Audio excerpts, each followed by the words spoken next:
Bueno, Buen día. es siempre una alegría podernos encontrar nuevamente en esta tercera jornada de este seminario que nos invita como región a reflexionar sobre diversos temas que son importantes, necesarios y urgentes para atender la violencia contra las mujeres. Me complace que esta tercera jornada podamos tener a dos personas expertas, la maestra Luz Patricia Mejía, de la Secretaría Técnica del Mecanismo de Seguimiento de la Convención Belén do Pará, MESECBI, de la OEA, y también al maestro Arsenio García Cores, quien también es un litigante, jurista español y que también pues, ha trabajado temas específicos desde una perspectiva de igualdad, no discriminación para las mujeres desde el Estado español, especialmente a favor de mujeres migradas.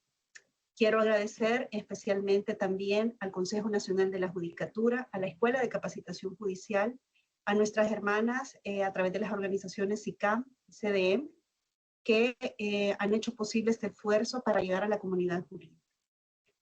En este día vamos a reflexionar sobre la reparación integral del daño con vocación transformadora.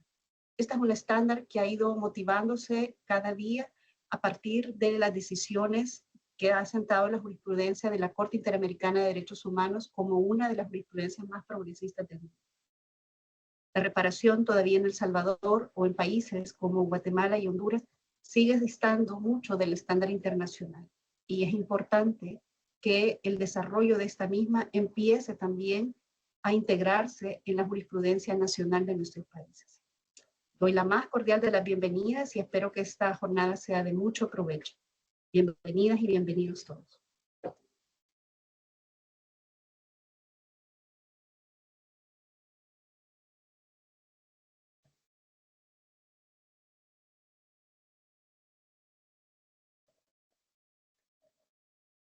Ok, gracias. A continuación, pues, haremos la presentación de los participantes.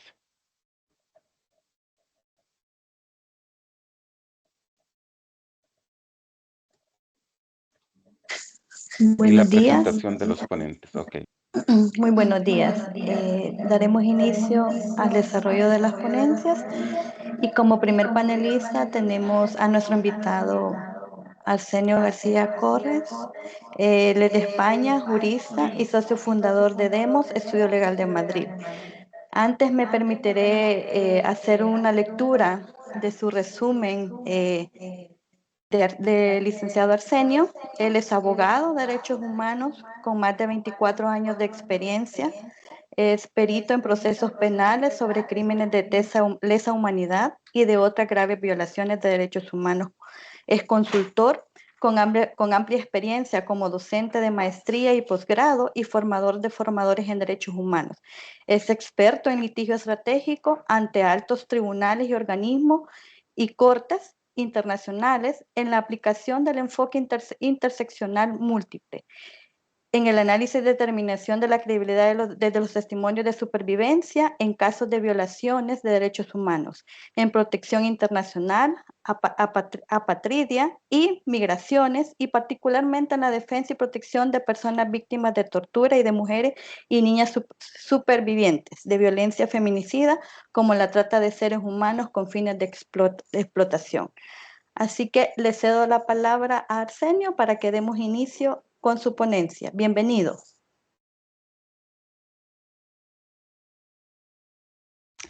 Muchas gracias, Loida. Muchas gracias, Silvia. Muchas gracias, Mauricio.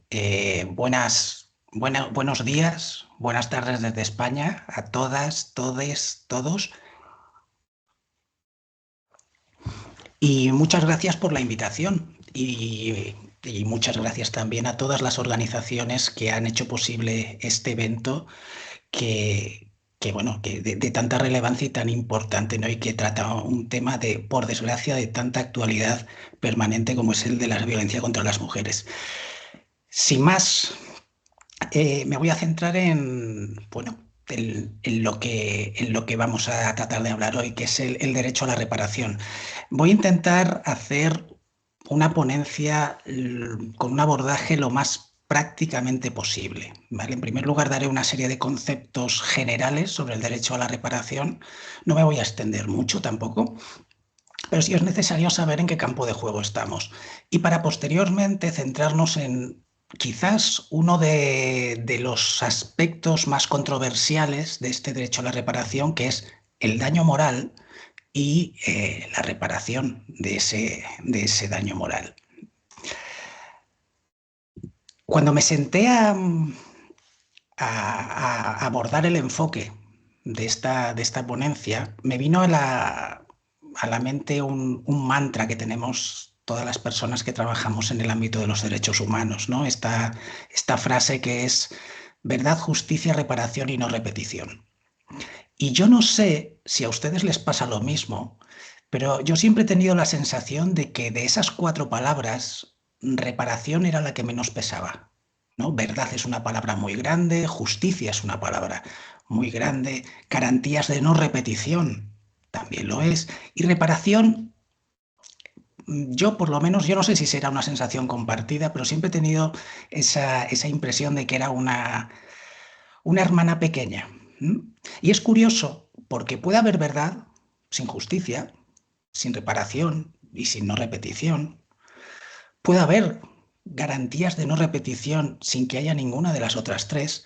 Que haya justicia sin reparación, puede haber una sentencia, obviamente, pero ya es un poco más difuso. Pero lo que está claro es que si no puede haber reparación nunca si no hay verdad, justicia y no repetición.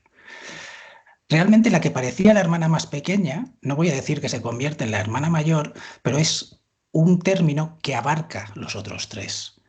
Una auténtica reparación integral, como reza el título de estas jornadas, no puede, como decía, adolecer de la falta de la verdad, de la justicia y de la no repetición.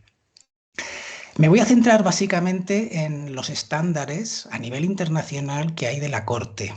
No por el hecho de que el evento se centre y se esté retransmitiendo sobre todo para personas de Centroamérica, que también, sino porque si hay un tribunal realmente avanzado en el ámbito de la reparación es la Corte Interamericana.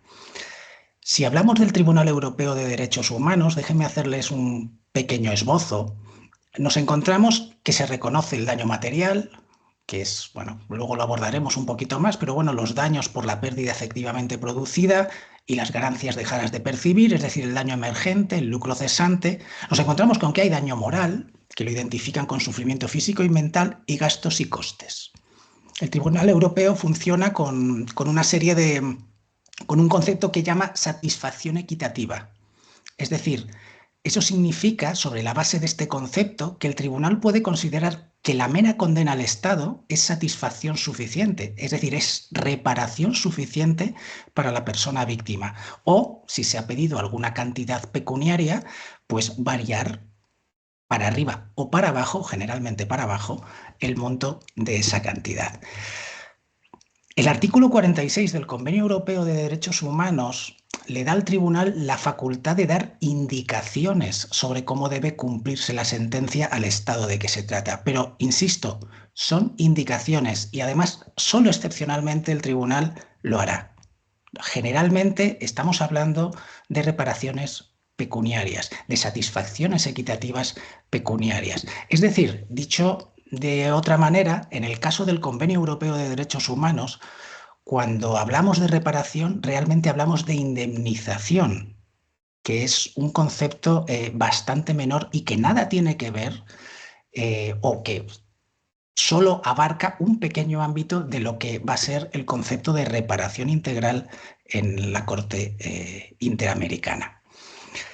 Entrando ya en el ámbito que nos compete, pues bueno, como ustedes bien conocen, la Convención Americana de Derechos Humanos recoge en el artículo 63.1 el derecho a la reparación y la Convención de Belém do Pará en su artículo 7G. Es decir, tenemos un marco jurídico internacional que obliga a los países de las Américas que hayan ratificado estas 2 convenciones, bueno, o una de las 2 simplemente, a aplicar el derecho a la reparación en sus estados.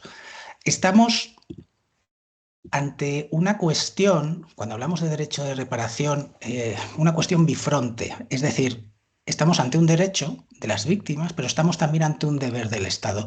Pero bueno, esto no es una cuestión del derecho a la reparación. Realmente esta situación, estas dos dimensiones de la reparación se dan en cualquier derecho.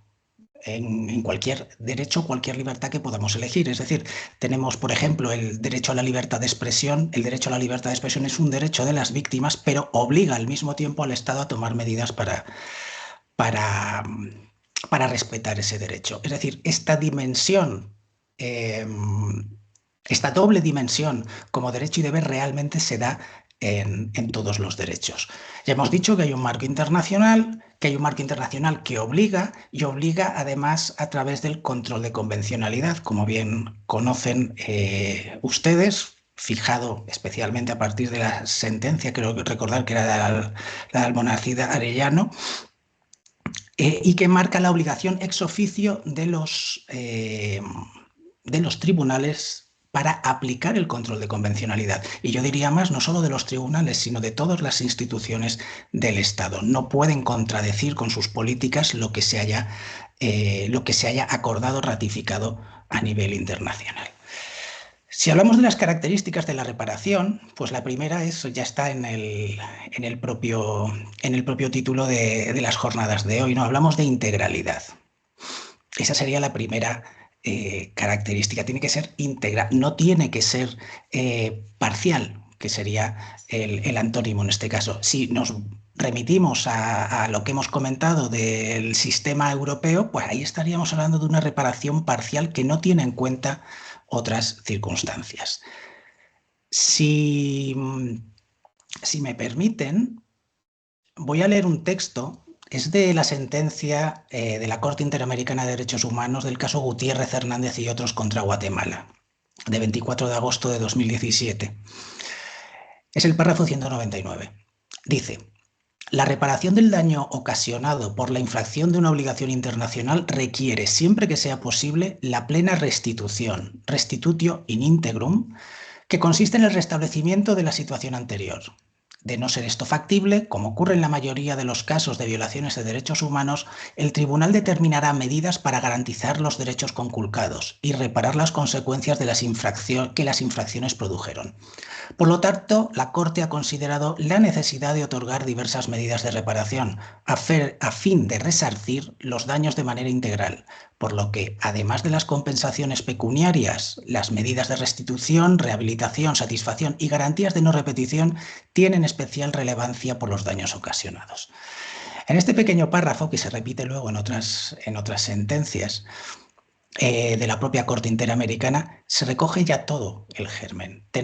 Tiene que ser una reparación integral, que lo que busca es la plena restitución y que, si no es posible esa restitución, tienen que otorgarse distintas medidas de reparación. Se habla restitución, rehabilitación, satisfacción, garantías de no repetición. Es decir, restitución, volver a la situación anterior, lo cual, como dice la propia Corte, suele ser complicado. Compensación, estamos hablando de la indemnización pecuniaria en dinero. Rehabilitación, todas las medidas que se puedan considerar para poder ayudar a la persona a recuperar su salud, su estatus social, sus distintas medidas. Satisfacción, y garantías de no repetición. Con satisfacción, nos encontraríamos, por ejemplo, con medidas de perdón por parte del Estado, con actos simbólicos en homenaje a las víctimas, etc. Y garantías de no repetición, en la que básicamente estamos hablando de medidas de prevención a futuro para evitar que se repitan las violaciones de derechos cometidas. Si hablamos desde otro lado, nos encontramos con medidas de reparación a nivel individual y otras que tengan alcance general, y con medidas individuales y comunitarias, es decir, que afecten a la comunidad en la que la persona se encuentra. Todo este tipo de medidas, vuelvo a hacer la comparación, la voy a hacer muy a menudo, no se encuentran en el sistema europeo. Nos encontramos únicamente, si tenemos que volver a esa clasificación de restitución, compensación, rehabilitación, satisfacción, garantías de no repetición, nos encontraríamos solo con compensación, lo que llaman satisfacción equitativa.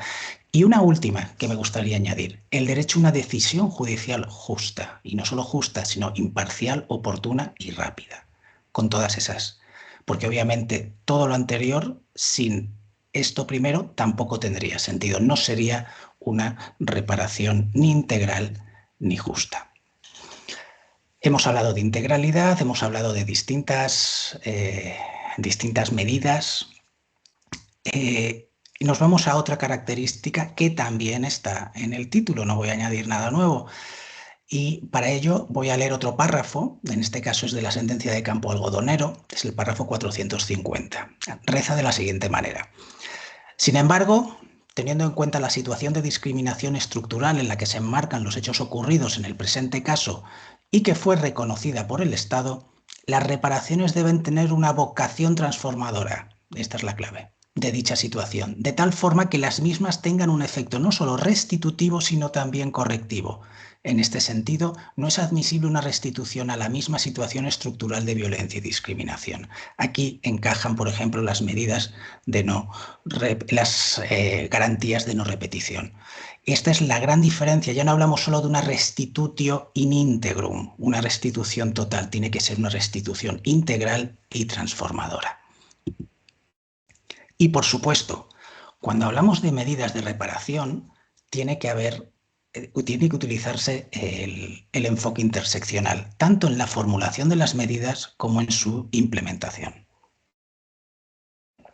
Con enfoque interseccional, como ustedes bien conocen, hablamos de un análisis metodológico del impacto de las diferentes discriminaciones que puede sufrir una mujer o un colectivo de mujeres, en este caso, que tenga en cuenta, por ejemplo, el género, la orientación sexual, que tenga en cuenta la edad, que tenga en cuenta la situación de discapacidad, si es que existe, que tenga en cuenta el origen racial, étnico, etcétera, etcétera, etcétera, la formación, el nivel de formación educativo que pueda tener la persona, etcétera. Estamos hablando de que el enfoque interseccional hace parte del deber a la debida diligencia, principio que, como no puede ser de otra manera, también es informador del derecho a la reparación. Si el derecho a la reparación no utiliza el enfoque interseccional, aparte de otras medidas, no cumplirá con la debida diligencia. Seguramente no llegará a su meta, que es alcanzar esa reparación integral y transformadora. Y hasta aquí, más o menos, estamos hablando de las características de manera muy, muy general que tiene el derecho a la reparación. Hablemos de daños. Es decir, ¿qué es lo que hay que reparar, ¿no? Y desde la Corte Interamericana se hace una clasificación, ¿no? No es que se haga esta clasificación en una sentencia concreta, sino que a través de las diferentes sentencias se construye una clasificación que poco más o menos viene a decir lo siguiente, ¿no? Se divide en derecho material y derecho inmaterial. Derecho material nos encontraríamos el lucro cesante, ¿no? Las ganancias que se han dejado de percibir, el daño emergente, el daño que es evaluable monetariamente y que se ha sufrido, los gastos que, por ejemplo, pues ha ocasionado ir al médico o incluso los gastos de abogado, ¿no? En el caso del Tribunal Europeo se separan, ¿no? Los gastos del abogado se incluyen en costas procesales y el daño al patrimonio familiar. De daño inmaterial, pues hablaríamos del daño físico, las lesiones, el daño al proyecto de vida, ¿no? Como se recoge en la sentencia Loaiza Tamayo contra Perú, que hablamos de las potencialidades, especialidades, aptitudes, aspiraciones de la persona que se han podido ver truncadas por la vulneración de derechos humanos, el daño psicológico psiquiátrico, porque puede ser distinto. Aquí podríamos hablar obviamente, del daño estereotípico, ¿no? Que es el trastorno de estrés postraumático, pero no es el único, no hay que caer en esa relación, ¿no? Pero si tenemos, pues, una persona tiene diagnosticada este trastorno, eso merecerá un daño. Y el daño moral, ¿vale? ¿Y qué es el daño moral? les voy a poner un ejemplo. Vamos a ver, y me va a perdonar la persona, ya no está viva, porque no recuerdo su nombre. Es un superviviente de los campos de concentración de nazis de la Segunda Guerra Mundial. Como superviviente, ustedes se pueden imaginar toda la cantidad de violaciones de derechos humanos que tuvo que padecer esa persona a lo largo de los años que permaneció en el campo. Torturas del más diverso tipo, tratos inhumanos o degradantes. Bueno, no tengo ni que decirlo, simplemente yo creo que se pueden hacer una pequeña idea. Sin embargo, después de pasar 5 años en un campo y sobrevivir, y de ver a mucha gente ser asesinada, exterminada en esos campos, él recordaba una escena. Y esa escena no tenía nada que ver con todo eso que nos hemos estado imaginando, por lo menos que yo me he estado imaginando y que he tratado que ustedes se imaginen. Cuando fue llevado al campo, fue encerrado en una habitación, no en una celda. Estaban en las oficinas previas, todavía no había entrado en sí en el campo, estaban en las oficinas fuera del campo y fue llevado a una habitación. Y lo tuvieron allí más de 24 horas. No le dijeron nada. No le dijeron, te vamos a matar, te vamos a torturar. No le dijeron nada. Le llevaron comida, incluso. Pero él siempre recuerda la angustia tan tremenda que supuso para esa persona, que supuso para él, estar esas 24 horas sin saber lo que iba a pasar. Eso es lo que recordaba. Cuando hablaba de su experiencia en los campos, lo primero que contaba era siempre eso. Eso es un daño moral. Es esa la situación de angustia, de pánico, de zozobra que genera una vulneración de derechos humanos, que evidentemente puede ser distinto en todas las personas. ¿Qué dice la Corte Interamericana? Bueno, a mi juicio, y aquí voy a ser un poco crítico con la Corte, yo creo que hay un poco de confusión en los términos. Y obviamente puedo estar equivocado y me pueden corregir, ¿no? Pero la Corte habla, ya he dicho antes, de daño inmaterial, y la Corte dice que el daño inmaterial, y voy a leer un pequeño párrafo de la sentencia del caso de Rosendo Cantú y otros contra México, dice: la Corte ha desarrollado en su jurisprudencia el concepto de daño moral y los supuestos en que corresponde indemnizarlo. El tribunal ha establecido que el daño inmaterial comprende tanto los sufrimientos y las aflicciones causados a la víctima directa y a sus allegados, el menoscabo de valores muy significativos para las personas, así como las alteraciones de carácter no pecuniario en las condiciones de existencia de la víctima o su familia. Asimismo, la Corte también define daño moral, es decir, daño moral incluido en principio en la clasificación que habíamos visto dentro de daño inmaterial, como una categoría más genérica. Incluye perjuicios en la honra, el sufrimiento y el dolor derivados de la vulneración de derechos humanos. Es el resultado de la humillación a la que se somete a la víctima, del desconocimiento de su dignidad humana, del sufrimiento y dolor que se le causa como consecuencia de dicha violación de derechos humanos. A mí me parece que hay una confusión entre ambos términos y que, siguiendo un poco la lógica que la propia Corte realiza, yo creo que habría que hablar de daño material, lucro cesante, daño emergente, daño al patrimonio familiar, de daño inmaterial, que podría ser daño físico y daño psicológico y psiquiátrico, y luego daño moral, que sería el daño moral per se y el daño al proyecto de vida.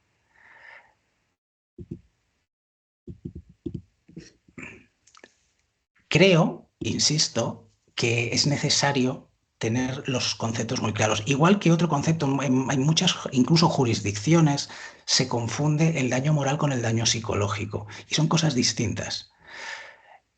Una persona que, por ejemplo, es encarcelada en un sitio, en una cárcel, en un calabozo, es llevada de manera ilegal y es torturada, es posible que tenga un daño físico por las lesiones de la tortura.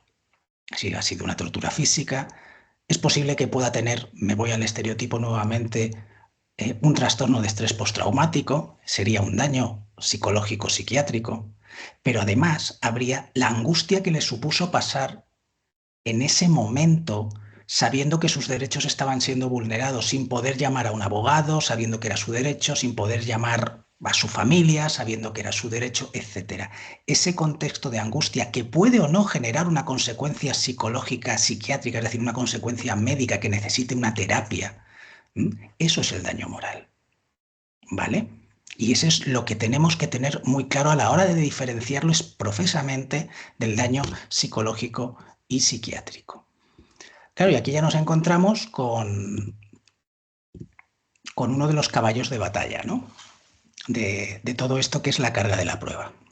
¿Y quién tiene la carga de la prueba? Bueno, pues cualquier jurista a priori siempre nos va a decir que, incluido yo, que la carga de la prueba la tiene quien quiere demostrar algo. Pero aquí hay que empezar a plantearse otras cosas. Los casos de violencia contra las mujeres son casos de discriminación. Y cuando hablamos de procedimientos de discriminación, la víctima solo tiene el deber de presentar una serie de indicios de que se ha producido el hecho discriminatorio. Y luego debe ser la otra parte la que tiene la obligación de demostrar que no ha discriminado. Es decir, se produce, mejor dicho, una inversión de la carga de la prueba. Estamos hablando de que en el caso del daño moral con las violaciones de derechos humanos se va a generar una presunción, por lo menos iuris tantum. Porque cuando una víctima, y esto lo dice la Corte Interamericana, cuando una persona es víctima de violaciones de derechos humanos, y especialmente cuando hablamos de violaciones graves, pues derechos a la vida, a la integridad, a la libertad personal, etc., lo que dice profesamente es que no tiene que acreditar haber sufrido daño moral, porque resulta evidente, pues es propio de la naturaleza humana, estoy leyendo textualmente, que toda persona sometida a torturas, agresiones y vejámenes experimente dolores corporales y un profundo sufrimiento. Es decir, si nos encontramos con una vulneración de derechos, en este caso de las mujeres, el mero hecho de haber demostrado que se ha producido la vulneración de derecho genera la presunción iuris tantum de que existe un deber de reparación de un daño moral. Es decir, quien tiene que demostrar que no se ha producido ese daño moral, en todo caso, es la otra parte. Y claro, y si hemos conseguido llegar a todo esto, nos encontramos con la cuantificación. ¿Cómo cuantificamos esto? Y aquí siempre volvemos a pensar en la idea de reparación igual a indemnización. Claro, cuando hablamos de cuantificación es una palabra que hay que corregir, porque tendríamos que hablar primero de elección, selección de medidas reparatorias, porque es evidente que puede haber medidas que reparen el daño moral y que no sean indemnizatorias. La propia Corte habla de que el derecho moral, como dice también el Tribunal Europeo, se satisface por la propia obtención de la justicia, pero es cierto que la Corte está abierta a valorar también otras posibilidades de reparar el daño moral. Y una de las posibilidades es la posibilidad pecuniaria, que claro, no tiene que suponer un enriquecimiento injusto ni tampoco un empobrecimiento, pero ojo, y aquí es importante, yo creo, utilizar un concepto que yo no sé si se utiliza en sus países, pero es un concepto que se utiliza mucho en derecho laboral en España, pero además tiene el refrendo del Tribunal de Justicia de la Unión Europea, que es que cuando se produce un despido, las indemnizaciones tienen que tener, evidentemente, las indemnizaciones para los trabajadores, un despido que sea improcedente, que sea injusto, las indemnizaciones tienen que compensar, ¿no?, lo que se supone ese despido injusto, pero además tienen que tener una vocación resarcitoria, es decir, que impida a la empresa tomar esa vía, porque le resulta al final más barata que no tomarla, ¿no? Es decir, la indemnización, la reparación, tendríamos que empezar a utilizar un concepto, introducir ese concepto que es que tenga una capacidad de impedir que el Estado o el victimario vuelva a cometer continuamente esa vulneración de derechos humanos. Debe ser disuasoria para el Estado o para quien comete el ilícito. las maneras de cuantificar son muchas. Se van a tener en cuenta las circunstancias personales del caso, de la persona, la gravedad de los hechos, el impacto. En el caso de las vulneraciones de derechos humanos en el ámbito laboral en España, se utiliza como vara de medir, aunque no es obligatorio, pero como vara de medir se utiliza la ley de sanciones laborales, es decir, la ley donde se establecen las sanciones a las empresas por vulneraciones de los derechos sociales, se va a aplicar luego para sancionar a las empresas cuando vulneran los derechos fundamentales de las personas trabajadoras. Y poco más.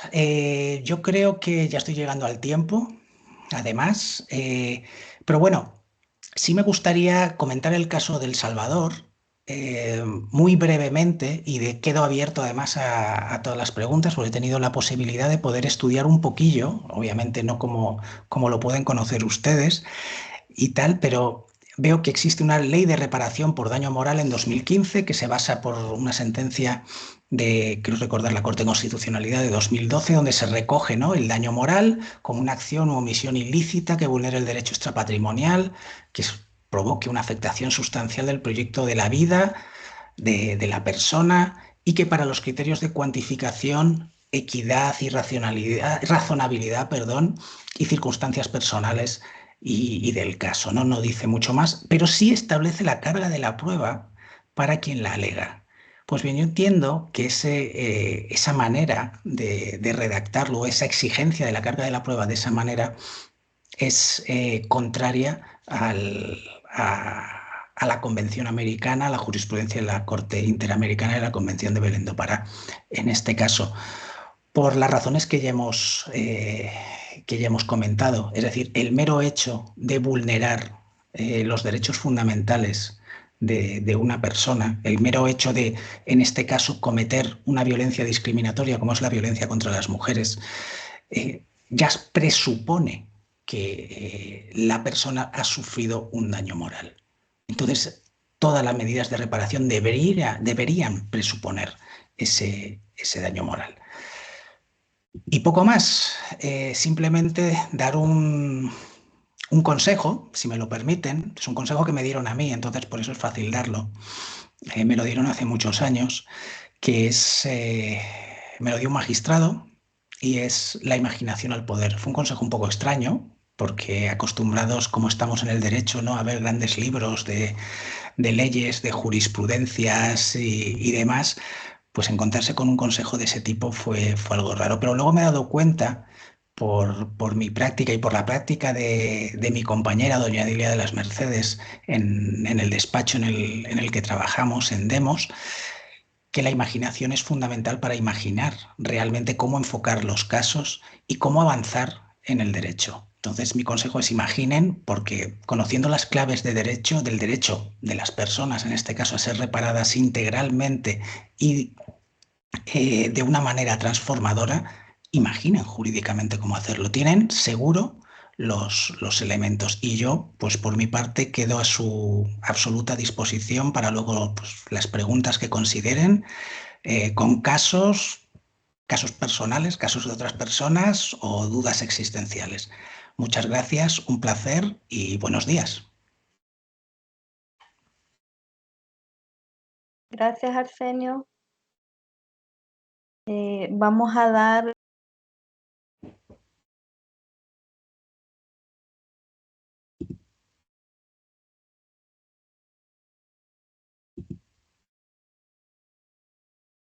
¿Tiene micrófono apagado, licenciada? Perdón, disculpen, vamos a dar paso, agradecer a Arsenio por la ponencia y vamos a dar paso a nuestra segunda panelista y voy a presentarla. Es Luz Patricia Mejía, ella es secretaria técnica del MESECBI. Anteriormente se ha desempeñado como relatora sobre los derechos de las mujeres, comisionada y presidenta de la Comisión Interamericana de Derechos Humanos, CIDH. Es abogada de la Facultad de Ciencias Jurídicas y Política de la Universidad Central de Venezuela, máster en Derecho Público por la Universidad Carlos tercero de Madrid y máster en Derecho Internacional y comparado por la Universidad George Washington. Ocupó el cargo de directora de consultoría jurídica del Ministerio Público de Venezuela y se desempeñó como directora general de servicios jurídicos de la Defensoría del Pueblo de ese mismo país. Bienvenida y le damos acceso para que pueda iniciar su ponencia. Gracias. Muchísimas gracias, Loida. Bueno, agradecer a las personas que hicieron posible este espacio y que nos han invitado a participar amablemente acá y compartir con este enorme grupo de personas interesadas en aprender, profundizar sobre los temas de género. Especialmente agradecemos a Ormuso, que hizo el llamado a CISCAM, al CEDEM y a la Escuela de la Judicatura que han estado dándole seguimiento a la posibilidad de participación del MESERVI en este espacio. Bueno, la presentación que me precedió ha sido bastante amplia, pero yo tengo aquí una presentación que quiero compartir con ustedes y que me parece importante como ir viendo no solo la progresión sobre este proceso de reparación integral, reparación transformadora con perspectiva de género, sino los avances y los desafíos que este proceso supone en el aterrizaje cotidiano de la vida de las mujeres, ¿no? Porque en definitiva estamos hablando de cómo trabajamos, cómo generamos un proceso para comprender los desafíos que supone la implementación de la Convención de Belén do Pará en esa obligación específica de reparar a las mujeres. Entonces, primero señalar que ya sumaba un poco el panelista que me precedió, que esto ha sido un proceso, ¿no? El deber de reparar las violaciones de los derechos humanos es un proceso que ha venido desarrollándose en el derecho internacional, donde hace unos 10, 15 años no existía una teoría y una práctica consistente en la materia de reparaciones a las víctimas de derechos humanos. De tal manera que si bien se reconocía la reparación, como lo decía previamente Arsenio, como uno de los elementos, la justicia y las reparaciones no estaban necesariamente construidas de una manera consistente en el sistema ni universal ni interamericano. Y fíjense que muchos de los procesos que se iniciaron eran porque la sentencia en sí misma formaba parte de un proceso reparatorio. Contar qué pasó, cómo pasó, quiénes fueron los responsables de lo que pasó, era parte de ese proceso si se quería de reparar y que estaba vinculado con el derecho a la verdad. Sin embargo, la necesidad de clarificación de esa obligación de reparar, de esa necesidad de reconocer no solo la verdad, sino que la verdad vaya acompañada de un proceso posterior, de un proceso que pueda generar una reparación integral a las víctimas de derechos humanos, ha ido siendo un proceso progresivo que parte, por supuesto, de la obligación del Estado o la obligación primaria de respetar y hacer respetar los derechos humanos reconocidos tanto internacionalmente como a nivel nacional, pero sobre todo incluyendo el derecho de las mujeres en concreto a vivir libres de violencia, garantizando así no solo su derecho al acceso a la justicia, sino a esa justicia en términos amplios que incluye mucho más que solo una decisión judicial. Y entonces, desde una perspectiva de género, tenemos además dos instrumentos fundamentales. Ya se ha dicho aquí también, la Convención CEDAW y las recomendaciones de su comité, donde han reconocido el deber de los estados de reparar la violencia y la discriminación contra las mujeres, pero también se ha reconocido el derecho de las mujeres víctimas a obtener específica reparación en casos de violencia de sus derechos. Y ahí vemos que también hay toda una teoría de quiénes son víctimas, porque además cuando pensamos en la violencia contra las mujeres pensamos que esa violencia o mujeres víctimas o sobrevivientes y esa reparación está dirigida solo a esa mujer que sufrió en carne propia esa violencia. Pero realmente este proceso de reconocimiento de derecho y del derecho a la reparación ha ido ampliándose ese concepto de víctima. Hoy en día sabemos que no solo estamos hablando de la mujer que vivió en carne propia la violencia, y que ha sobrevivido a ella, sino también muchas de las personas que están alrededor, las familiares de las víctimas también pasan a ser víctimas y también pasan a tener un derecho a obtener reparación en el caso de la violación. Ya no solo el derecho de la mujer, sino de la justicia a la que tienen derecho las víctimas y sus familiares, ¿no? En el marco regional, en concreto, la Convención de Belén do Pará dispone que los estados deben establecer mecanismos judiciales y administrativos para garantizar a la mujer víctima de violencia que tenga acceso efectivo al resarcimiento, reparación del daño u otros medios de compensación justos. Es muy clara la convención. Entonces, ¿cuáles son las bases conceptuales tradicionales de la reparación que ustedes conocen en sus países, que tienen herramientas que pueden digamos, que se puede trabajar y con lo que se trabajó tradicionalmente las medidas de reparación? Las medidas, ya se dijo, la medida de restitución, regresar a la víctima las características semejantes o aproximadas a las del contexto cotidiano inmediatamente anterior a la manifestación del crimen. Esas son las medidas de restitución que la mayoría de nuestros países prevén. O las medidas de indemnización, que pretende reparar el prejuicio económico que es cuantificable, que ha sido afectado como consecuencia de un ilícito y que toma en cuenta daños materiales e inmateriales que se pueden cuantificar en dinero. La mayoría de nuestros países también puede reconocer las medidas de rehabilitación, que son aquellas que favorecen la recuperación de la víctima para que pueda continuar con su vida o rehacer el proyecto de vida tras la vulneración de la que ha sido objeto. Estas son, de alguna manera, tres elementos que después fueron, en la jurisprudencia regional del Sistema Interamericano de Protección de Derechos Humanos, congregadas en un solo concepto, que fue el primer concepto del que estamos trabajando hoy y que luego vamos a ver cómo evoluciona, de reparación integral. Porque esta reparación integral supone medidas de restitución, de indemnización y de rehabilitación con el objetivo de eliminar esas diferencias y transformar de forma efectiva el daño sufrido por la víctima, tanto física como psicológicamente, así como también económicamente a través de una serie de medidas que son complementarias y que pueden abarcar la dimensión individual, la dimensión material y la dimensión simbólica también, porque de nuevo, cuando existe una sentencia que establece que los hechos denunciados fueron ciertos, también hay una reparación simbólica y que tiene que ver también con ese proceso de reparación que no solo es inmediato, sino que tiene elementos de corto, de mediano y de largo plazo.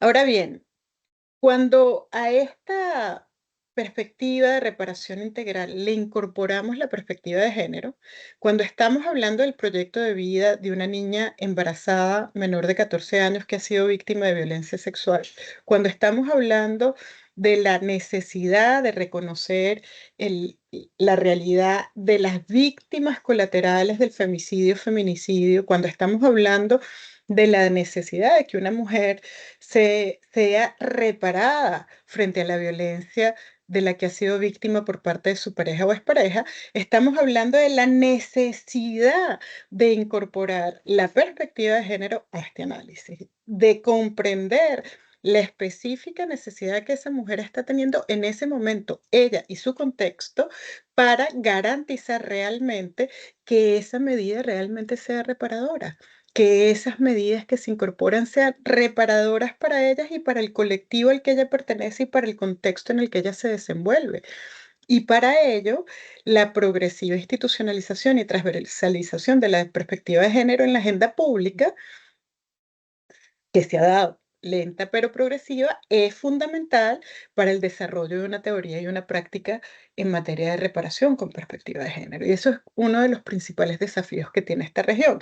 Ya no solo comprender a qué nos referimos con la perspectiva de género en la institucionalización, en la construcción de estructuras de Estado que den respuesta a las necesidades de las mujeres y a las necesidades de las mujeres que son víctimas de violencia y discriminación, sino que también a la institucionalización y transversalización de la perspectiva de género en el proceso de juzgar, pero también en el proceso de decidir y asignar las medidas que van a ser necesarias para reparar el daño causado. Y entonces, en ese proceso de reconocimiento progresivo de las reparaciones con perspectivas de género, pues obviamente los instrumentos internacionales como la CEDAW y como la Convención de Belén do Pará han sido fundamentales para el desarrollo de estándares jurídicos, que ya algunos los presentaba el panelista que me precedió, con respecto a cómo deben ser esas reparaciones tanto en el ámbito judicial como también en el ámbito, que además no solo, y que además es importante que lo veamos, que esa reparación puede ocurrir no solo en el ámbito judicial penal. Sabemos que muchos de los procesos judiciales penales y de los procesos de reparación en nuestra región ocurren o prejudicializan el proceso civil. Los procesos civiles requieren una decisión del proceso judicial para que el proceso civil avance. Pero tenemos que pensar que en materia de violencia contra las mujeres hay otros sistemas y materias del derecho que no solo es el mundo penal.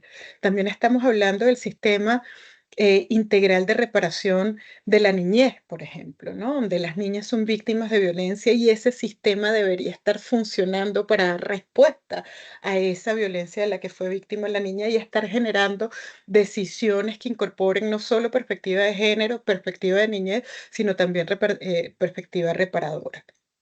Pensemos también en los procesos que estamos iniciando ahora o que queremos que se inicien frente a la violencia de la que son las mujeres políticas, por ejemplo, donde todo este proceso ocurre también en el marco electoral, el proceso de violencia política contra las mujeres. Pensemos que ese marco electoral no solo es judicial, es también administrativo. Entonces pensemos cómo reparar a la mujer política víctima de violencia. Queremos iniciar un proceso penal que después termine en un proceso civil. No, queremos un mecanismo fuerte y eficiente que garantice que esa medida sea reparadora, sea íntegra, pero que le permita continuar en la carrera política, no que la saque de la carrera política para garantizarle su derecho. Y entonces ahí estamos hablando de reparaciones transformadoras. Entonces cuando le incorporamos esta perspectiva de género, empezamos ya no solo a generar una reparación individual, ni siquiera una reparación colectiva en el marco en que las mujeres se encuentran, sino que empezamos a construir un proceso que se arraiga en una transformación cultural que también lo establece la Convención de Belén do Pará y en una transformación de las dinámicas de subordinación que todavía están arraigadas en el sistema judicial y que además, por supuesto, se repiten y se consumen en la sociedad en general, ¿no?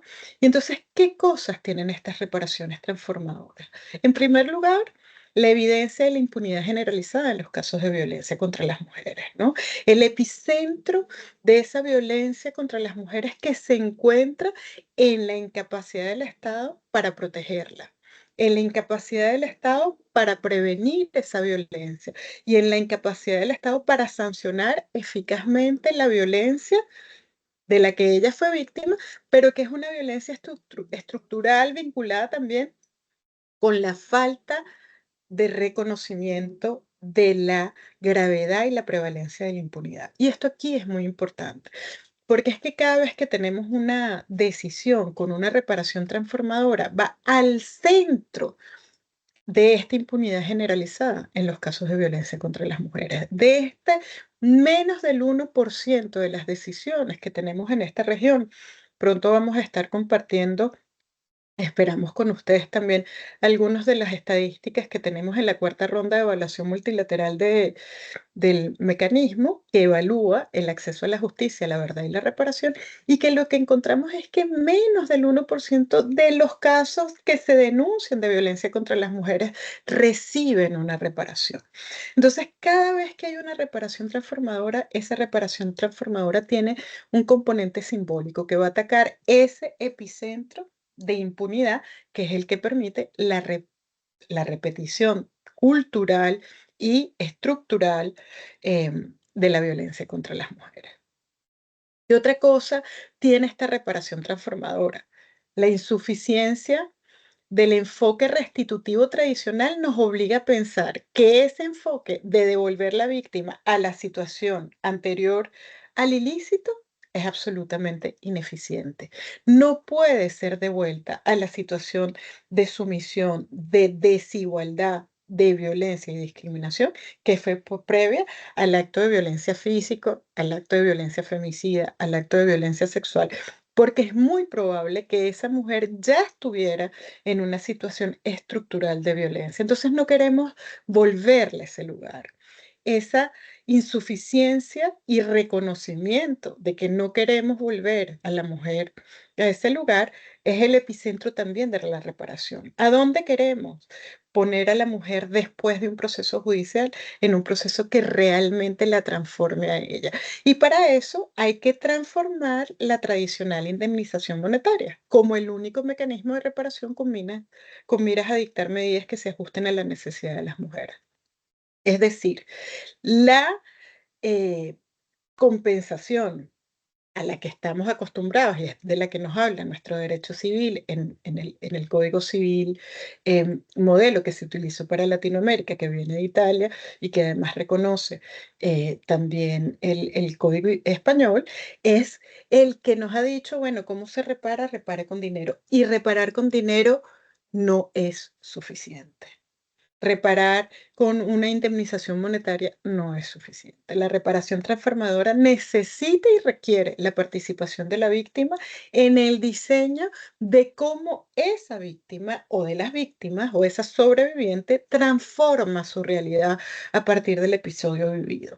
Y para eso se requiere que ella pueda evidenciar no solo cuál era su situación previa, sino también poner el foco en cuál son las medidas que pueden resultar en sí mismas reparadoras para resolver la condición estructural de desigualdad en la que ella se encontraba previamente o la condición estructural de discriminación en la que se encontraba anteriormente. Y entonces en esto pensemos en las mujeres que siendo víctimas de violencia, además, por ejemplo, pasan a ser mujeres con cierto nivel de discapacidad como consecuencia de la violencia, o las niñas que terminan forzándoles a un embarazo y posteriormente una maternidad forzada, o pensemos en las mujeres, porque eso es lo que ocurre en nuestra región, ¿no? Eso realmente es lo que pasa en los procesos judiciales, o que las mujeres vuelven de nuevo a vivir o a convivir con aquel hombre agresor por el que tuvieron ya un proceso judicial que finalmente no terminó en nada y las mujeres se vieron obligadas a volver a esa relación de subordinación y de dominación que ejercía la pareja o la expareja. Entonces, para que esa reparación sea transformadora, la participación de la víctima en el diseño de esa reparación que rompe por completo esa violencia estructural de la que era víctima, es un requisito sine qua non para realmente transformar la vida de las mujeres y las sobrevivientes. Y eso tiene un efecto de nuevo colectivo. Eso tiene de nuevo un efecto que impacta no solo en el proceso individual de la víctima sobreviviente y sus familiares, sino que tiene realmente el potencial transformador que supone la capacidad de modificar no solo ya el patrón de conducta de las mujeres que se encuentran en esta situación o de las víctimas que se encuentran en esta situación, sino las normas o prácticas que perpetuaron la violencia y la discriminación contra estas mujeres específicas, contra sus familiares, pero también con el contexto en el que ella se desarrolla y de allí el carácter simbólico. Entonces, esta reparación transformadora también reconoce la violencia y la discriminación estructural. También reconoce que esa violencia individualizada en una mujer, en una niña, existe por la preexistencia también de un sistema de valores, de un consumo cultural, de unos mecanismos que permanentemente están minimizando las violencias de las que son víctimas las mujeres y que son permanentemente invisibilizados en los procesos de justicia cuando las mujeres no encuentran reparación y verdad. ¿Qué tenemos entonces en la región? En la región, como decíamos anteriormente, tenemos limitaciones para la reparación integral, ya tenemos reparaciones nada más para esa La mayoría de las reparaciones están concentradas en la compensación económica. Cuando estamos hablando, por ejemplo, de la cúspide de la violencia contra la mujer, que le identificamos como el femicidio, feminicidio, como desde el punto de vista político y jurídico, la máxima expresión de violencia basada en género, vemos que en la región ha habido algún esfuerzo para tratar no solo de jerarquizar el hecho, femicidio, feminicidio, muerte violenta de mujeres, como la máxima expresión de la violencia, sino también como ir adecuando marcos normativos que permitan, frente a esta gravísima violación del derecho a la vida de las mujeres y que se encuentran en un contexto de violencia generalizado o de impunidad generalizado frente a la violencia contra las mujeres, vamos a ver cómo un poco funciona esta violencia. Y entonces allí tenemos que la mayoría de los estados de Latinoamérica han legislado ya. Estamos hablando de 17 estados de Latinoamérica, femicidio, feminicidio, muerte violenta. Ya hay legislación clara sobre la tipificación del femicidio, feminicidio. Ahora, la mayoría de estas transformaciones normativas están más concentradas en la materia penal y más limitadas en lo que tiene que ver con la reparación, pues en este tema existen importantes lagunas y desafíos porque tendemos a tipificar sobre la conducta típica dañosa, femicidio, feminicidio, pero cuando hurgamos más, y fíjense, esto tiene que ver también de nuevo con lo simbólico, político y jurídico. Si establecemos en la región, como lo hemos hecho, que el femicidio, feminicidio, la muerte violenta de mujeres agravada por el vínculo, es uno de las violaciones más graves que pueden sufrir las mujeres en esta región, tenemos la región más desigual del mundo, y es la más desigual del mundo en términos de reconocimiento de derechos, porque es la que más reconoce derechos a nivel global. Nosotros reconocemos en esta región más derechos que lo que reconoce el Sistema Europeo de Protección de Derechos Humanos. Nosotros reconocemos muchos más derechos de lo que eh, Asia del Este y Asia Central reconoce en términos de derechos humanos de las mujeres.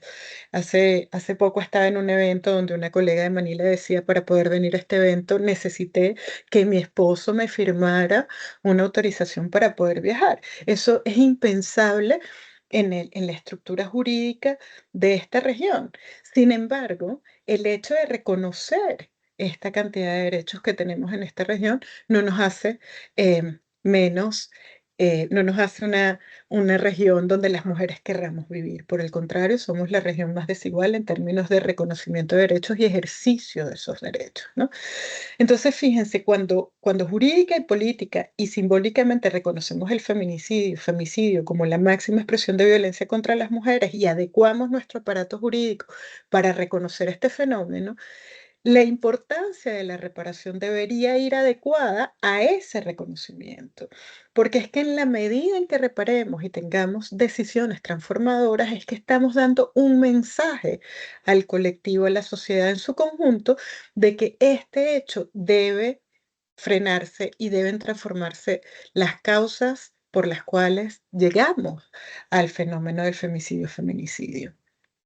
Pero la verdad es que en esta región, la mayoría de los países, solo 3 países de la región en este momento, que son Argentina, Perú y Ecuador, están reconociendo alguna disposición específica en materia de reparación en casos de femicidio, feminicidio. Y la mayoría de estas reparaciones que tienen que ver con reparación económica en el caso de Argentina para niños, niñas y adolescentes, cuyo progenitor haya fallecido a causa de la violencia intrafamiliar y o de género, en el caso de Argentina.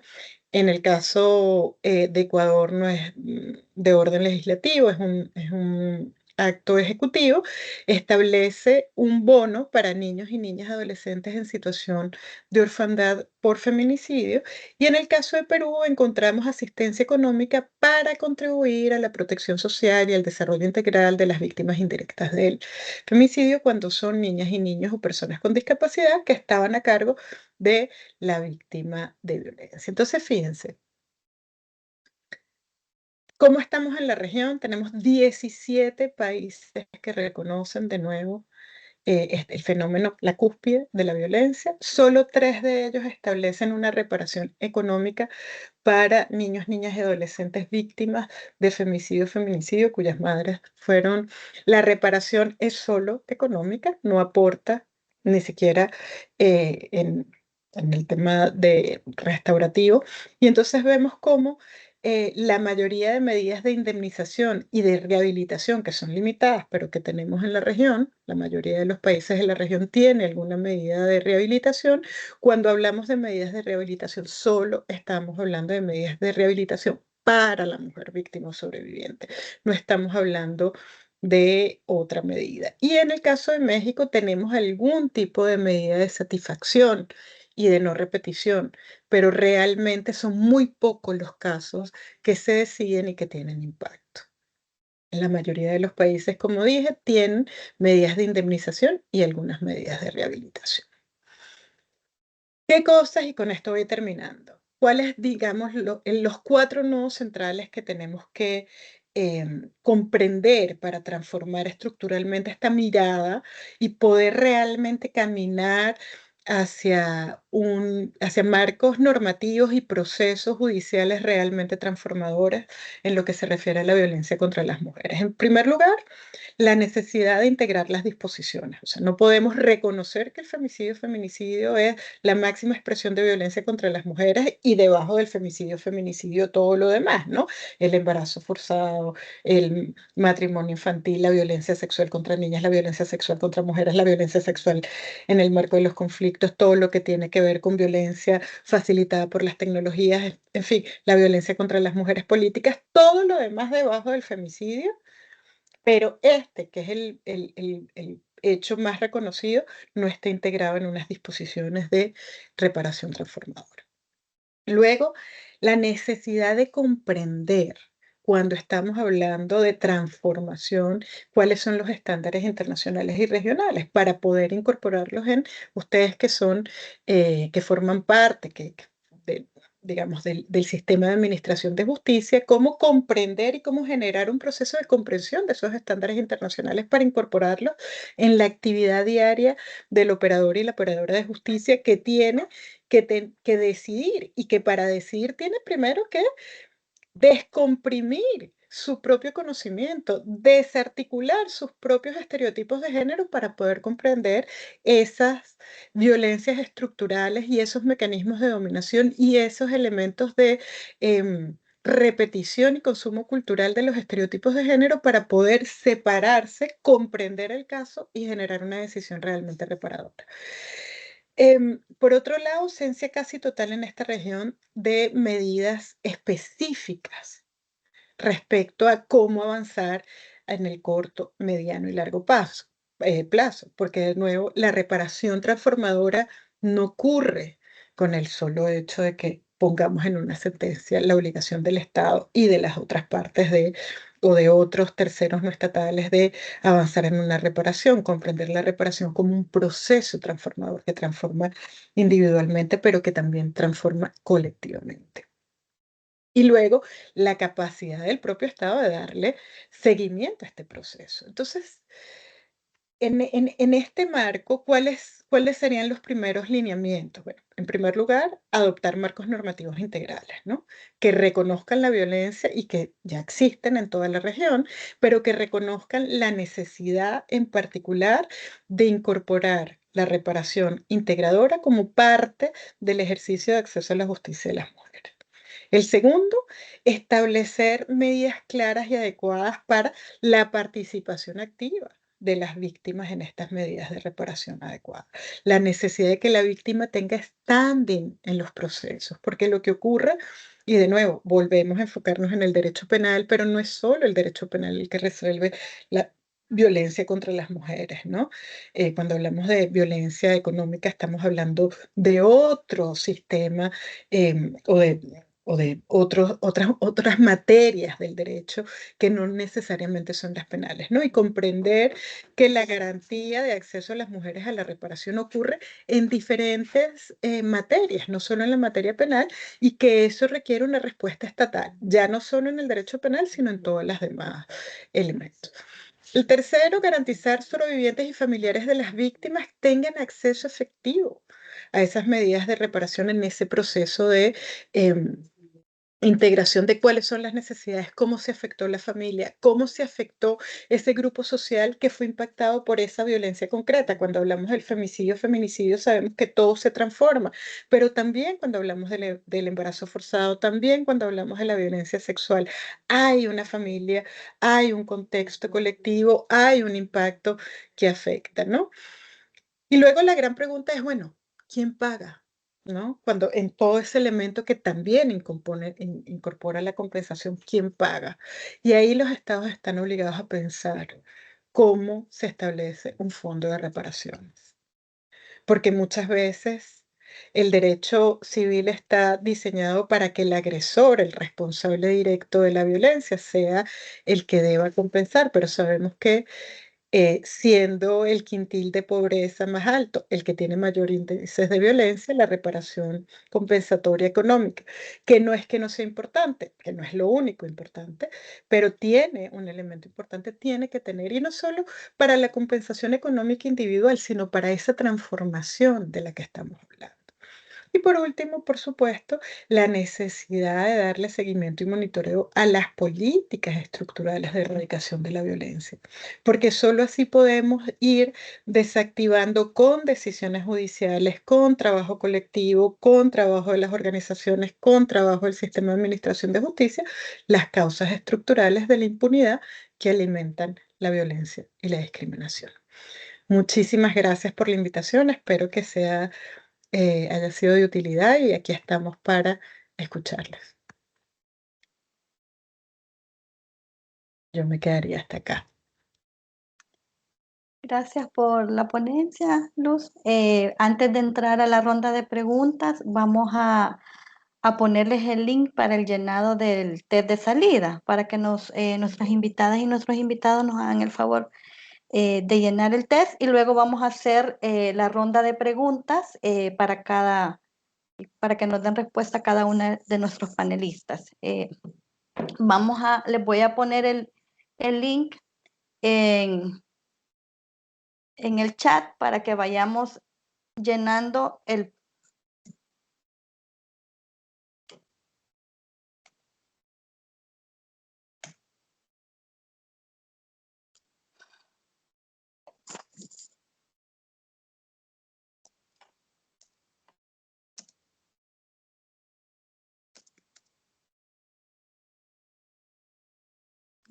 Ya se los coloqué, entonces nos vamos.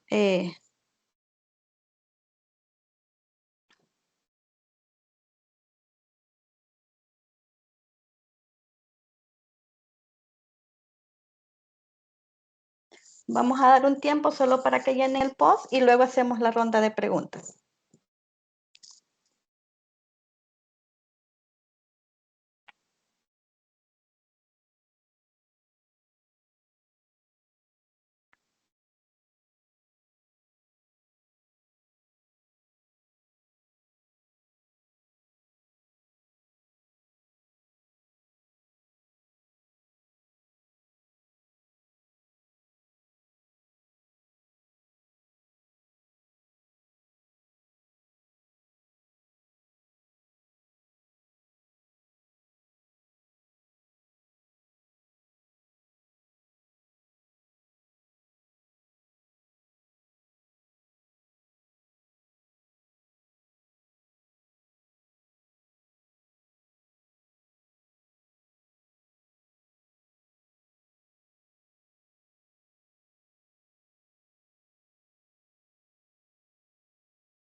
También les dejo el código QR para que puedan accesar si tienen dificultades con el enlace y tenemos aproximadamente unos 5 minutos.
Vamos a dar más tiempo para seguir llenando el pretest.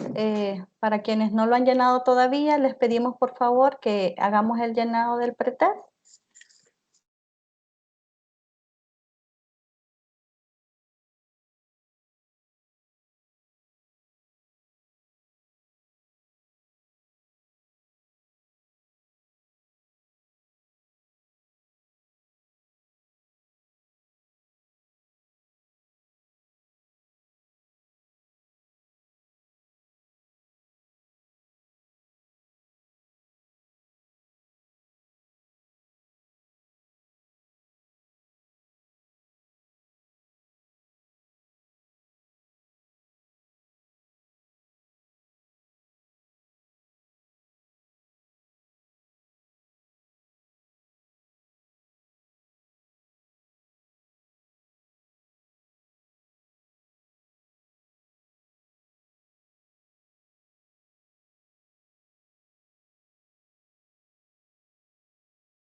Bueno, les agradecemos por el tiempo para hacer el llenado del pretest. Vamos a dar inicio a la ronda de preguntas.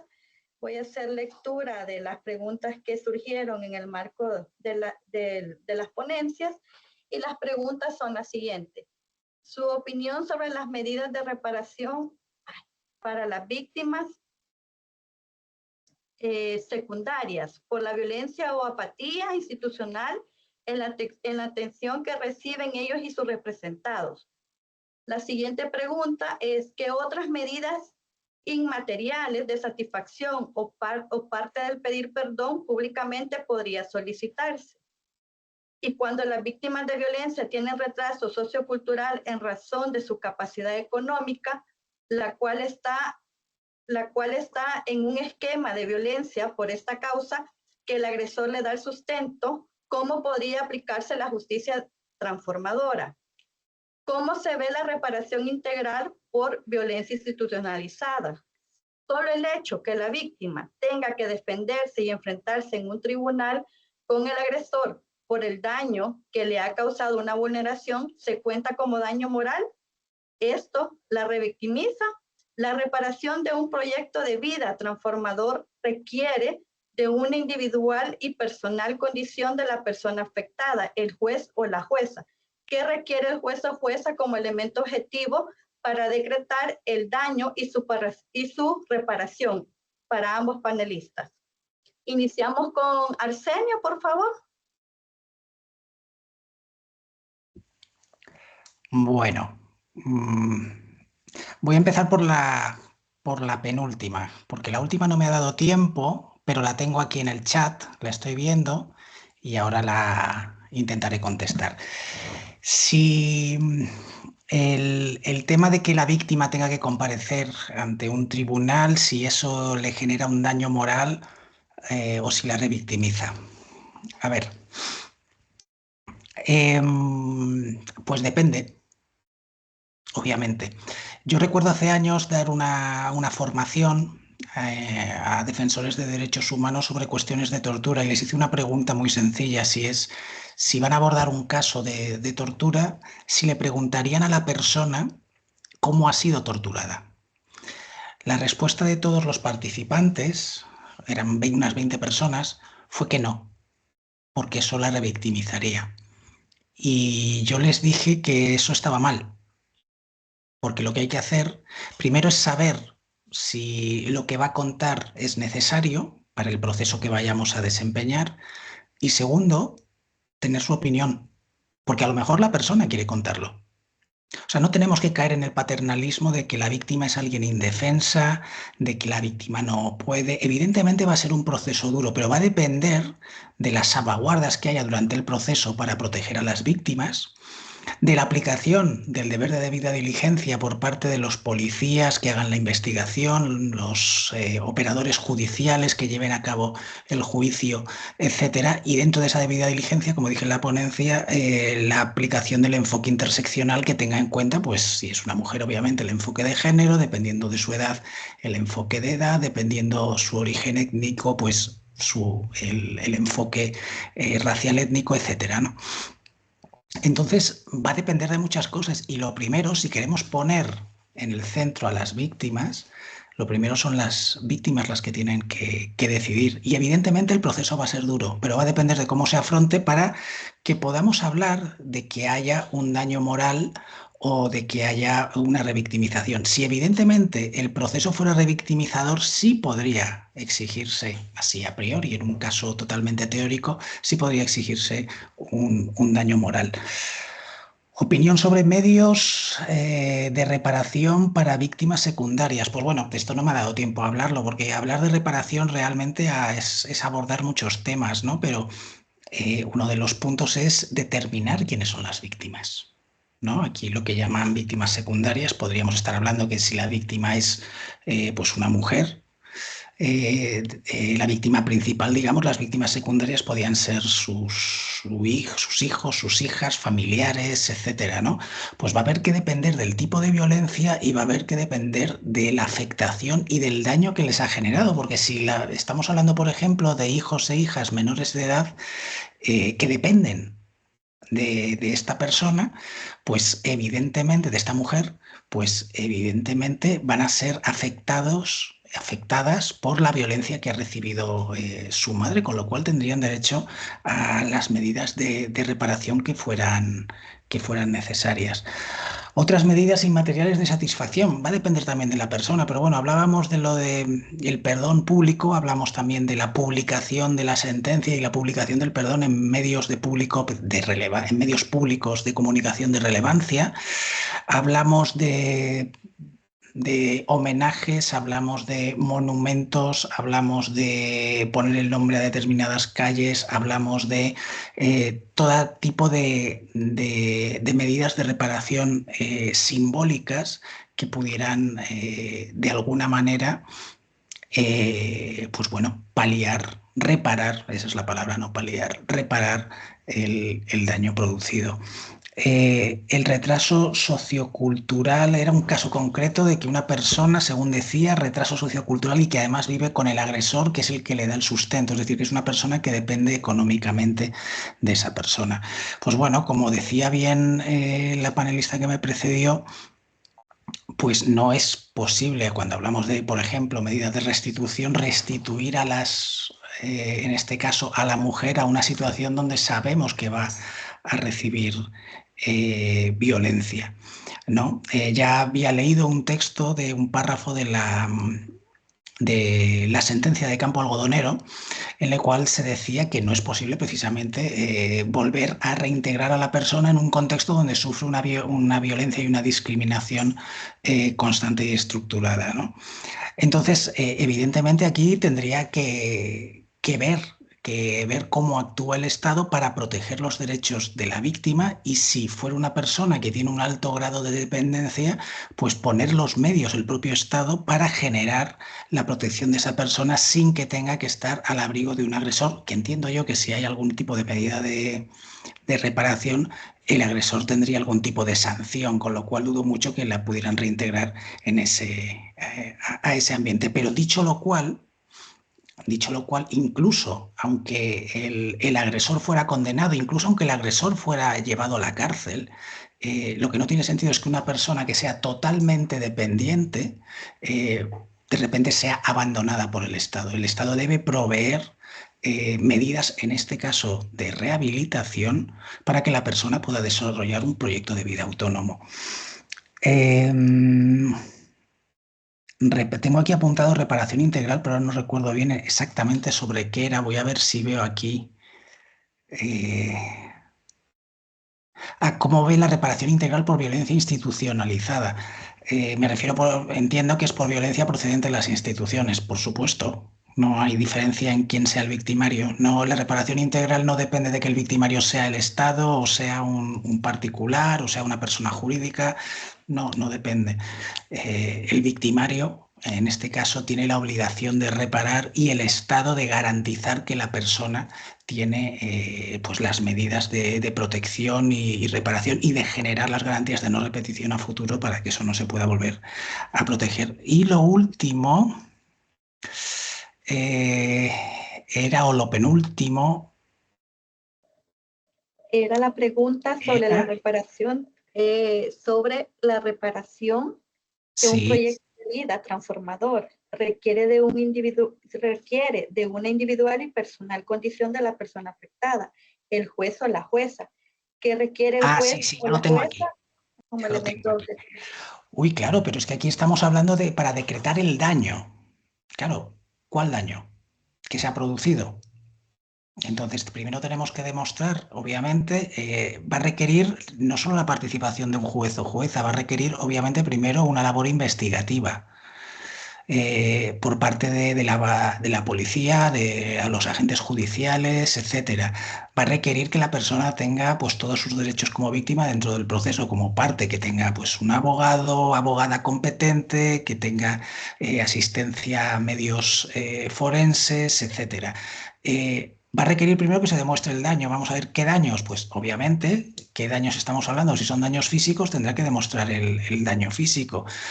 Si son daños de algún tipo materiales que tenga que ver con su patrimonio, con el lucro cesante, etcétera, pues habrá también que demostrarlo y ver entonces qué tipo de medidas de reparación compensan. Pero luego está el tema del daño moral. Y más allá, bueno, antes de llegar al daño moral, tendríamos que hablar también del daño psicológico que a lo mejor la víctima pudiera tener por las agresiones, daño psicológico psiquiátrico que pudiera tener, que también exige pues una serie de tratamiento. ¿Tal qué medidas podríamos acordar? Pues evidentemente tratamiento psicológico, psiquiátrico si fuera necesario, tratamiento médico hasta su rehabilitación, la indemnización por los hechos anteriores, pero como decía, como adelantaba, luego está el daño moral, que el daño moral se presupone cuando se han vulnerado sus derechos humanos, es decir, la sensación de angustia, de temor, de pánico, de zozobra, de sentirse usada, de sentirse un objeto y no una persona que puede tener o tiene toda víctima cuando se encuentra, pues en este caso, con una agresión física, una agresión psicológica, un intento de agresión sexual o una agresión sexual, un intento de feminicidio, femicidio, etcétera. Los otros daños habrá que demostrarlos, pero si en el juicio se demuestra esta persona intentó matarme, y esa es la sentencia, y aunque no hubiera ningún daño físico, porque intervinieron unas terceras personas antes de que entraran, siempre puede haber un daño moral. Y el daño moral se presume por haber obligado a pasar por ese trance. Entonces, a pesar de lo que dice, ponía el ejemplo antes de la ley del Salvador, que deberá demostrar el daño moral la persona, acorde a la jurisprudencia internacional, el daño moral no hay que demostrarlo, sino que se presume de la vulneración de los derechos vinculados a la personalidad o los derechos humanos fundamentales. Y creo que he respondido a todas. Gracias, Arsenio. Le damos la palabra a Luz para que nos dé sus respuestas a las preguntas. Muchísimas gracias, muy amable. Fíjate, yo tengo aquí, bueno, varios pensamientos, ¿no? Con respecto a qué otras medidas inmateriales de satisfacción, aparte de pedir perdón públicamente, podría solicitarse. En mi presentación, y lo reitero, yo creo que esa pregunta hay que hacérsela a las víctimas y sobrevivientes. Y por eso es tan importante plantear, porque lo que para mí es una reparación, para otra persona en la misma circunstancia puede ser otra totalmente diferente. Nosotros estamos acostumbrados, tenemos la imagen de las cruces en Campo Algodonero y las vemos como, y además hay un monumento que tiene todos los nombres, tenemos las personas que han tenido la oportunidad de ir a Argentina y poder ver el Parque de la Memoria, que es impresionante, es una explanada muy grande cerca del río donde eran tirados los cuerpos de los combatientes, de los montoneros, de los estudiantes, de las personas desaparecidas durante la dictadura militar. Es muy importante, pero tan importante como la simbología es la narrativa de lo que allí ocurrió. Y hago concretamente el tema de Campo Algodonero, porque la verdad es que es un campo abandonado, porque en la narrativa permanente y consistente, en ese espacio, aunque en el resto del mundo lo hagamos, en ese espacio todavía sigue habiendo una deuda de mantener la memoria viva. Y entonces, en ese proceso de reparación, pues hablamos de a quién reparamos, ¿no? ¿Quiénes son las víctimas? Primero, pues la víctima de un femicidio. Feminicidio no la podemos reparar, pero sí a sus familiares, al contexto, a la comunidad donde ocurrió. Pensar también en las reparaciones colectivas, cuando ocurren, em, por ejemplo, en la comunidad del Mozote en El Salvador, eh, la reparación no solo es la reparación individual, es la reparación a una memoria. Y entonces ahí, digamos, tenemos como múltiples fórmulas de ver ese proceso, pero desde luego la participación de la víctima es fundamental, porque lo que vivió y experimentó la víctima tiene que ver con la propia construcción de la individualidad y del plan de vida de esa víctima o esa sobreviviente. Y desde ahí es que lo que repara es una construcción individual que necesita ser escuchada, que parte de esa necesidad. Entonces, bueno, los monumentos son importantes, pero la construcción de la memoria histórica de eso que pasó es fundamental, ¿no? Eso por un lado. La otra pregunta que tenía que ver con, bueno, cómo se repara el daño moral en los cuando la víctima ha sido victimizada, ¿no? Y entonces fíjense, ahí hay dos cosas, porque ya ese daño moral, no, ya esa reparación de ese daño moral no tiene que ver con el hecho que originó el proceso judicial, tiene que ver con el proceso de revictimización que ocurrió en el sistema. Y ahí esa medida transformadora tiene que ver con la transformación también del sistema propiamente y tiene que ver con la posibilidad de que esa persona que tuvo que ser revictimizada, que fue sometida a un proceso que debía durar 5 años y terminó durando 25 años, que fue sometida a un proceso de negación de la verdad, porque de nuevo la reparación no es otra cosa que parte de la manifestación de una verdad que se estableció a través de un proceso judicial, de una verdad que se pudo contar, de una verdad que se pudo decir, que se pudo establecer, ¿no? Y entonces ahí resulta muy importante pensar de nuevo, y por eso la transformación tiene que ver con pensar más allá de los límites de la víctima o sobreviviente como una persona individual, sino como una persona que forma parte de un colectivo donde hay un sistema de opresión que funciona y que se reproduce en la medida en que no tengamos decisiones transformadoras, porque la decisión transformadora busca cambiar la situación individual de la persona afectada, pero también el contexto en el que ocurre esa situación que posteriormente es sancionada y que posteriormente es reparada. Entonces, de nuevo, el pensamiento. Obviamente las personas que están acá, obviamente ustedes los que tienen, más allá de la filosofía jurídica, tienen a una persona que quiere ser reparada.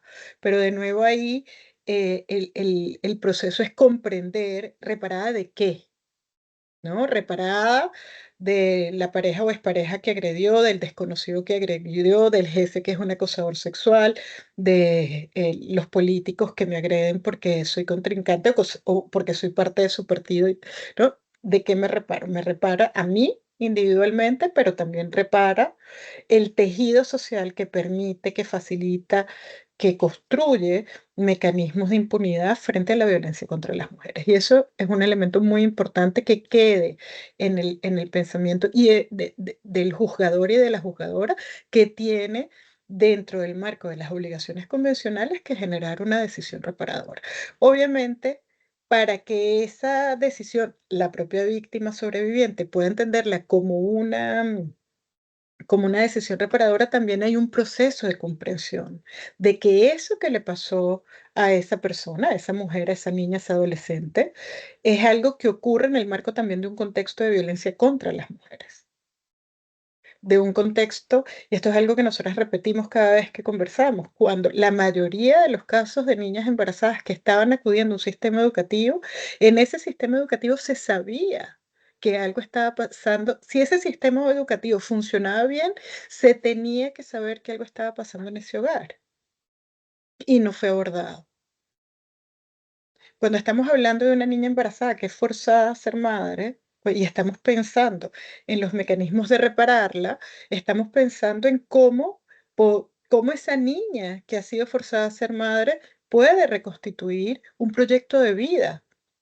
¿No? Pero cómo además en un contexto donde la familia no vio que eso le estaba pasando, o donde sí vio pero no le importó, o donde sí vio pero no pudo decir nada porque estaban sometidas. Digamos, los contextos son mucho más complejos y la idea de la reparación transformadora es tratar de salirse de la cosa individual, de yo compenso a la persona por el daño moral o por la pérdida económica que tuvo en el proceso, que también es parte de, pero que invita a pensar desde unos límites diferentes, ¿no?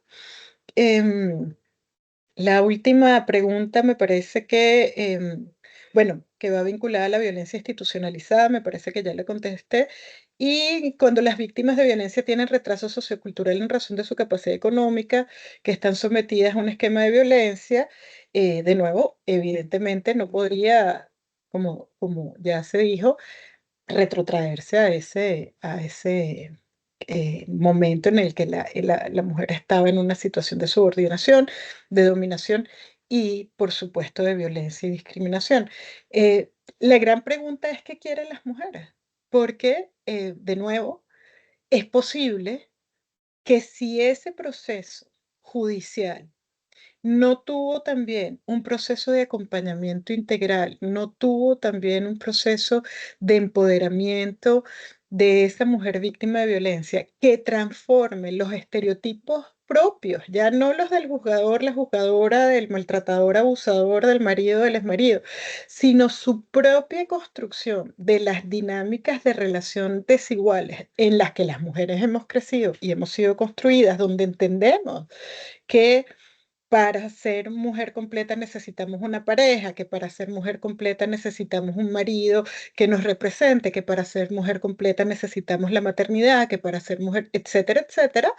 Si ese proceso judicial no ha generado un proceso de transformación en la medida en que ocurre acompañado de atención psicológica integral, de procesos de reparación que van caminando de nuevo en corto, mediano y largo plazo, es muy posible que esa mujer que se sometió a una relación abusiva se someta a otra relación abusiva o vuelva porque no tiene las herramientas para escapar, para construir, para desarrollar un proyecto de vida distinto al que ella ya conoce.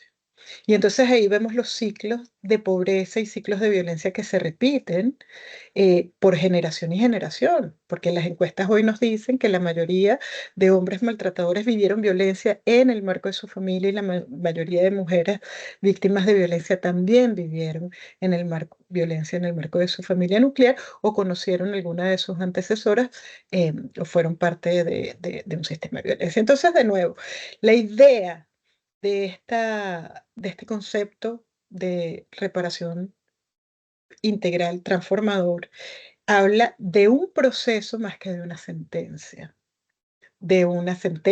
que va a hablar de este proceso y va a crear otros procesos, pero que no se agota en el reconocimiento del derecho, que no se agota en el establecimiento de la verdad, sino que se agota en la capacidad del Estado y la capacidad del juzgador de reconocer el contexto de violencia al que viene la mujer, de reconocer a la violencia como sujeta de derecho y como parte integrante de ese proceso judicial para poder determinar qué es lo que ella requiere y en la medida en que esa decisión establezca componentes que impactan en la sociedad donde esta mujer vive, puede impactar también la realidad a la que ella pertenece.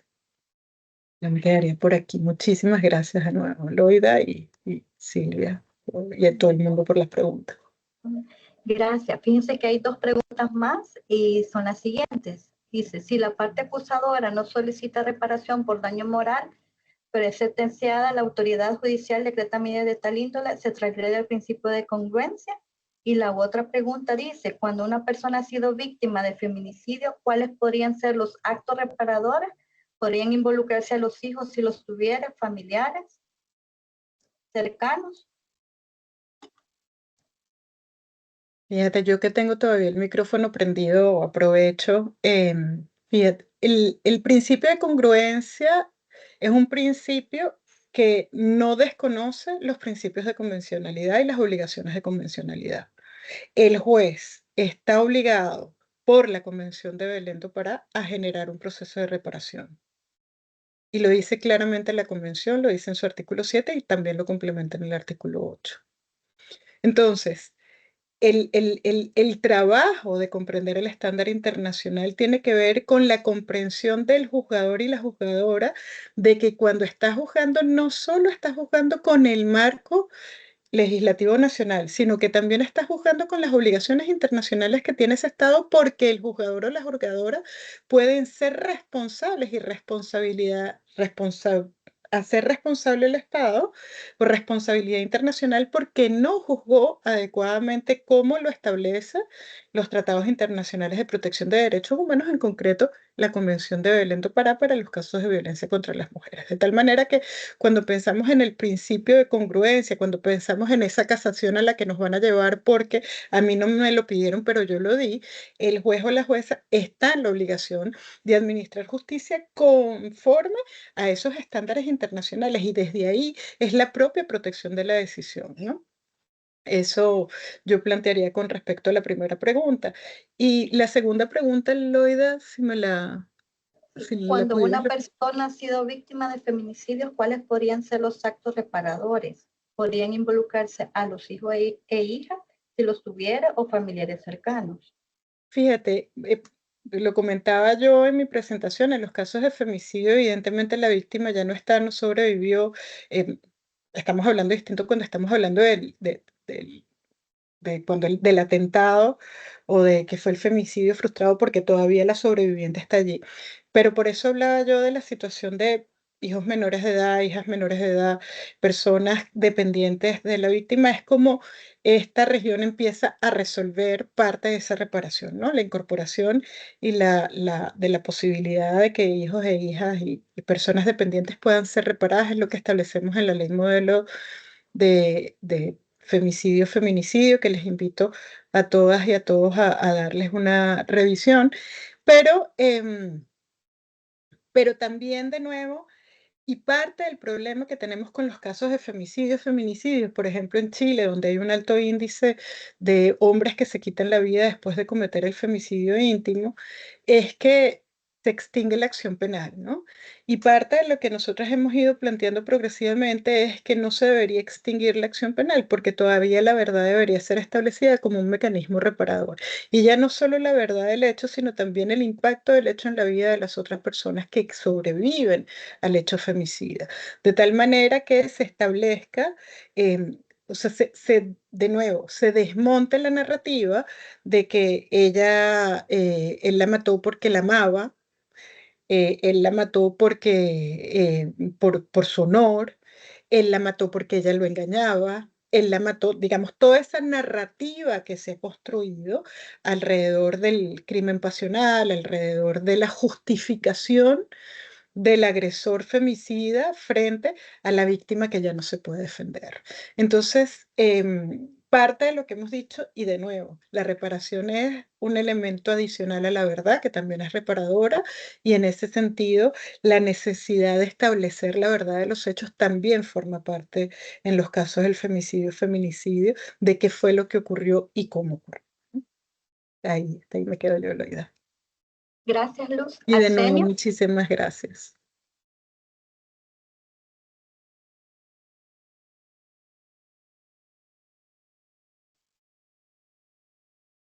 Tienes apagado tu micrófono. Active el micrófono, por favor. Perdón.